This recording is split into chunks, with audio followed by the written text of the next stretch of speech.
go. Places like this. What is places like this? Yeah, because it's always diarrhea.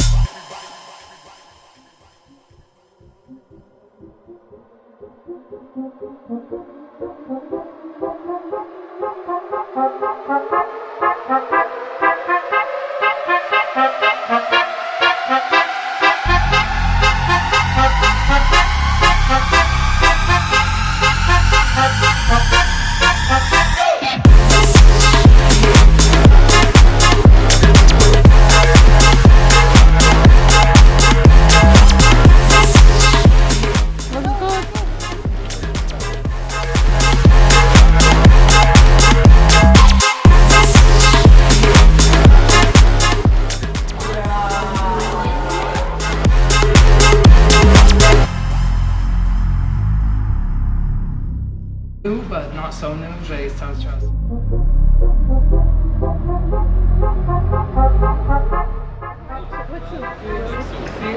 There's a moose. Show.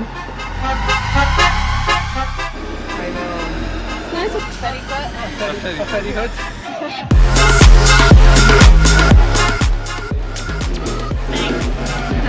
Przygody, czyli taki browar się nazywa Stonhouse. Normalnie kurwa w polu, z wielkim barbecue i robi...